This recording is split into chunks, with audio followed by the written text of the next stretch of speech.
मैं शेख अब्दुल रहमान 2 बार यहाँ एमएलए रहा हूँ और मेंबर पार्लियामेंट भी रहा हूँ। और रियासत में जो बेस्ट लेजिस्लेटर अवार्ड है वो सबसे पहला मुझे मिला है 2000 में। और पार्लियामेंट में भी मैं राज्यसभा में लोक दल ग्रुप का लीडर था, जिसके 14 एमपी थे।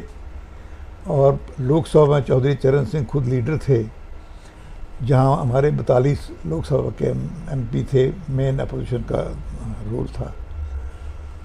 तो ऐसी हालत में आज मैं 2 दिन के लिए डोडा और भदरवा दौरे पर आया था। यहाँ कुछ मसरूफियात भी थीं और कुछ जायज़ा भी लेने आया था। तो ऐसी हालत में आज चूँकि पूरे मुल्क में 5 रियासतों के जो चुनाव थे उसके रिज़ल्ट्स भी आ रहे हैं, उसके बारे में मैं कुछ ज़्यादा नहीं कहना चाहता, लेकिन इतना ज़रूर कहूँगा कि रिज़ल्ट्स में कौन हारा कौन जीता इसकी परवाह न करते हुए इंडिया की डेमोक्रेसी जो है वो ख़तरे में है। इंडिया का फ्यूचर जो है डेमोक्रेसी का वो ख़तरे में है। ऐसी हालत में सब जी शऊर लोगों को, ख़ासकर मीडिया को, इस बारे में अपना रोल अदा करना होगा। डेमोक्रेसी के लिए कुछ इंस्टीट्यूशन होते हैं, जैसे इलेक्शन कमिश्नर है या सुप्रीम कोर्ट है। और उनके अलावा भी जितने अदारे हैं, आईबी है, दूसरे हैं, सबका मिसयूज़ हो रहा है। सबको प्रेजेंट गवर्नमेंट ने कैप्चर कर रखा है। तो ऐसी हालत में जमहूरियत को बचाना बुनियादी बात है। तो मुझे लगता है कि जो सिस्टम है ईवीएम्स का, इसके ख़िलाफ़ ये अमेरिका में इंट्रोड्यूस हुआ, ये ब्रिटानिया में इंट्रोड्यूस हुआ, ये दूसरे मुल्कों में कईयों में इंट्रोड्यूस हुआ, कनाडा में हुआ, ऑस्ट्रेलिया में हुआ, बाकी जगहों पर हुआ, न्यूजीलैंड में हुआ। लेकिन वो फिर वापस बैलेट पेपर पर चले गए हैं, क्योंकि इसमें मिसचिफ करने की बहुत गुंजाइश है। ऐसी हालत में जिन्होंने इसको ईजाद किया था और जिन्होंने इसको रिजेक्ट किया है, तो हमने इसको अडाप्ट कर लिया है। और आज का इलेक्शन जो है, इसकी मशीनें जिस तरह पकड़ी गई, ट्रकों के ट्रक, और जिनमें के बोर्ड लगा होता है कि ये ईवीएम्स हैं और ये फला पर्पज़ के लिए जा रही हैं, और उसके लिए गार्ड होती है उसके साथ। उसमें से किसी को नीचे उतरने या उसमें चढ़ने की इजाज़त नहीं होती। ट्रक के ट्रक पकड़े जाते हैं और कचरे में कई ईवीएम मशीनें मिल जाती हैं। तो ऐसी हालत में ईवीएम्स के ज़रिए से एक तो इलेक्शन करना जो है खतरे की अलामत है। दूसरी बात, जो इलेक्शन कमिश्नर है वो जिस तरीके से डील कर रहा है, तो उसकी एक तरह से जो इंडिपेंडेंस है और उसकी एक न्यूट्रलिटी है वो ज़ेर बहस है। सुप्रीम कोर्ट में अगर 370 का मामला 2 साल से पड़ा है, 335 है और 370 का मामला, लेकिन उनके पास फुर्सत नहीं है। लेकिन उनको रिपब्लिक भारत टीवी के जो एडिटर हैं मिस्टर गोस्वामी, उसको रिलीफ देने के लिए वो रात को बैठते हैं उनको उसकी ज़मानत लेने के लिए। लेकिन 2 साल गुजरने के बाद भी 370, जिसमें 1.5 करोड़ लोगों का, जम्मू कश्मीर के लोग जिसके साथ वाबस्ता हैं, उसके लिए उनके पास कोई फुर्सत नहीं। और जिस तरीके से उसको ख़त्म किया गया है वो गैर कानूनी भी है और गैर जमहूरी भी है, और हर लिहाज से ही जो है काबिल मज़म्मत है। जैसे कि रियासत की असम्बली की कंसेंट होना बहुत ज़रूरी है, जो बुनियादी तौर पर उसमें शर्त दर्ज है। लेकिन अपनी तरफ से एक गवर्नर को भेजकर यहाँ, और उसके ज़रिए से यहाँ की असम्बली को डिज़ाल्व करके और उससे रिकमेंडेशन लेना, ये गैर जमहूरी है और गैर असूली, गैर कानूनी है, गैर आइनी है। लेकिन सुप्रीम कोर्ट में सैकड़ों दरख्वास्तें इस मर्ज़ की पड़ी हैं, लेकिन सुप्रीम कोर्ट के पास वक्त नहीं है। जबकि गोस्वामी के लिए रात को भी सुप्रीम कोर्ट के जज बैठ सकते हैं। तो ऐसी हालत में जब इलेक्शन कमिश्नर भी पार्शल हो गया है और सुप्रीम कोर्ट भी जो है वो इसमें कोई मदाखलत नहीं करता है, तो लगता है कि डेमोक्रेसी का फ्यूचर जो है बड़ा रिस्क में है। और न सिर्फ डेमोक्रेसी फ्यूचर, बल्कि जो फेडरल सिस्टम है, कॉन्स्टिट्यूशन ऑफ इंडिया की आर्टिकल 1 में लिखा है कि it is A union of states. ये नहीं लिखा गया कि ये एक मुल्क है और ये रियासतें जो हैं ये इसका एडमिनिस्ट्रेटिव यूनिट हैं। ये कहा गया है ये यूनिट रियासतों को इकट्ठा करके एक मुल्क बनाया गया है।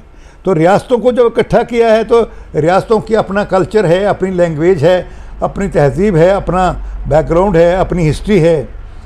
और ऐसी हालत में उनको ज़ोर ज़बरदस्ती के साथ ये करना जो है, तो एक तरह से रियासतों के इख्तियारात ज़्यादा होते हैं फेडरल सिस्टम के अंदर। जो आर्टिकल न सिर्फ ये कि इसमें ये अमली तौर पर आज की गवर्नमेंट कर रही है, बल्कि इनकी थ्योरी में जो गुरु गोलवालकर जी ने आरएसएस के लिए किताब लिखी है उसमें इन चीज़ों का जिक्र है कि जो चंद लोग जो होने चाहिए वो चलाने वाले चाहिए, बाकी लोगों को तो जानवरों की तरह घसीटा जा सकता है। तो ऐसी हालत में जो स्टेटों के इख्तियारात, जीएसटी जो है वो सेंटर से थोपा गया। रियासतों के इख्तियारात हैं कि टैक्स लगाने के, लेकिन सेंटर ने थोप दिया और रियासतों ने सर झुका लिया। और उसी तरीके से अगर नोटबंदी कर दी तो उसके लिए भी स्टेट से कोई मशवरा नहीं किया गया। इसी तरीके से अगर ये जो लॉकडाउन लगाना था, 4 घंटे के नोटिस में लॉकडाउन लगा दिया, लेकिन किसी को पूछा तक नहीं। और उसमें जितनी जो लोग मर गए और जो लोग बेकार हो गए और जो लोग पैदल चल कर के सैकड़ों हज़ारों मील चलना पड़ा, तो ये सारी चीज़ें जो है डिक्टेटराना हैं और ये डेमोक्रेसी के बेसिक स्पिरिट के ख़िलाफ़ है। यहाँ तक कि मैं समझता हूँ कि जो आज इंटरनेशनल तौर पर अगर रशिया ने जो उस यूनियन को क्या है दूसरी यूनियन, यूक्रेन को जिस तरीके से बर्बाद कर रहा है, जिस तरीके से वहाँ लोगों का कत्लेआम हो रहा है, जिस तरीके से वहाँ बिल्डिंगें तहस नहस की जा रही हैं, जिस तरीके से सारे मुल्क को तबाह किया जा रहा है, तो इसके लिए तो मिस्टर पुतिन रशिया के प्रेसिडेंट को और बाइडन को भी इनको ह्यूमन राइट्स कमीशन के अंदर, इंटरनेशनल कोर्ट ऑफ जस्टिस के अंदर इन ट्रायल होना चाहिए। ये तो इंसानियत के ख़िलाफ़ जुर्म है और लेकिन कोई पूछने वाला नहीं। और हर इसी तरीके से जिस तरह से बाइडन और पुतिन कर रहे हैं, वही जम्मू कश्मीर में भी हो रहा है, वही पूरे हिंदुस्तान में हो रहा है। और हिंदुस्तान के जिस तरीके से इसको डेमोक्रेसी को ख़तरे में डाला गया है, ऐसी हालत में स्टेट्स को पावरलेस कर दिया गया है और यहाँ एक यूनिटरी सिस्टम जो है लागू कर दिया गया है, रियासतों के इख्तियारात छीन लिए गए हैं। तो ऐसी हालत में इस मुल्क का फ्यूचर जो है वो ख़तरे में पड़ गया है। तो मुझे लगता है कि जो जी फेम लोग हैं, अच्छे लोग हैं, इंटेलेक्चुअल लोग हैं, उनको मिलकर बैठना चाहिए कि आइंदा नस्लों को हमें किसी गुलामी में फंसाना है या हमें इसके लिए जद्दोजहद करनी है। और ये वक्त आ गया है, तो देता हूँ कि वो इसमें मिलकर के तो एक जद्दोजहद करें, वरना हिंदुस्तान के टुकड़े हो सकते हैं। हिंदुस्तान के अंदर एक तरह से जिसको कहता है एक क्रांति आ सकती है, हिंदुस्तान में खाना जंगी हो सकती है और हिंदुस्तान को एक तबाही के दहाने पर पहुंचाया जा सकता है। और अगर इस वक्त कौम को जगाया नहीं गया, और इसके लिए मैं बहुत सी ऑर्गेनाइजेशन में काम करता हूं, जिसमें भारत बांग्लादेश पाकिस्तान पीपल्स फोरम है, जिसमें strengthen of democracy of India है, उसमें 11 मुल्क शामिल हैं, उसमें नेपाल और अफ़गानिस्तान और बर्मा और श्रीलंका ये सब लोग शामिल हैं।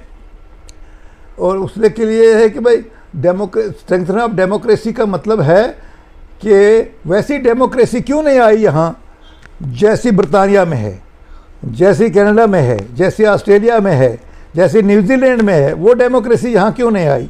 ब्लैक मनी और फ़िरका परस्ती और ज़ात बरादरी के नाम पर चुनाव होते हैं और यहाँ शराबें पिलाई जाती हैं और यहाँ लोगों को बेवकूफ़ बना करके गुंडे और मुश्तंडे जो हैं, उनको हथियार वाले जो हैं, कट्टे और छुरे वाले, उनके ज़रिए से इलेक्शन करवाए जाते हैं। तो ये जमहूरियत नहीं रही, बल्कि बुनियादी तौर पर इस वक्त जमहूरियत के खिलाफ जमहूरियत को बहाल करने के लिए एक जद्दोजहद करने की ज़रूरत है, वरना ये मुल्क टुकड़ों में बढ़ सकता है, ये मुल्क तबाही के दाने पर पहुंच सकता है, इस मुल्क में खाना जंगी हो सकती है और इसका फ्यूचर जो है डार्क हो सकता है।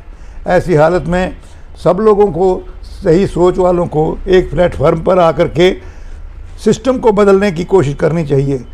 सुप्रीम कोर्ट का इसके लिए वॉच डॉग होता है मीडिया, और मीडिया का आज ये आलम हो गया है कि लगभग 2 दर्जन के करीब, 1.5 दर्जन के करीब तो सरमायादार 2 मुकेश अंबानी के और गौतम अडानी के मीडिया के, ये इलेक्ट्रॉनिक मीडिया उनके पास है, हर लैंग्वेज में चल रहा है और वो गलत फहमियाँ फैलाते हैं और हर गलत नैरेटिव जो चलाते हैं पूरे मुल्क में चलता है।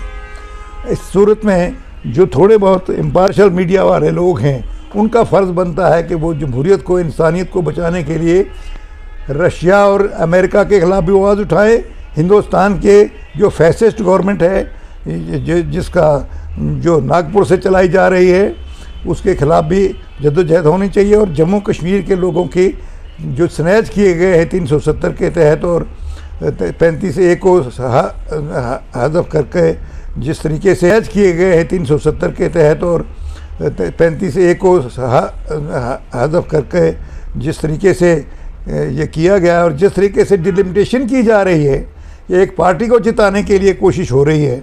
और ये उससे भी ज़्यादा ख़तरनाक बात है कि बीजेपी के मर्ज़ी के मुताबिक डिलिमिटेशन हो रही है।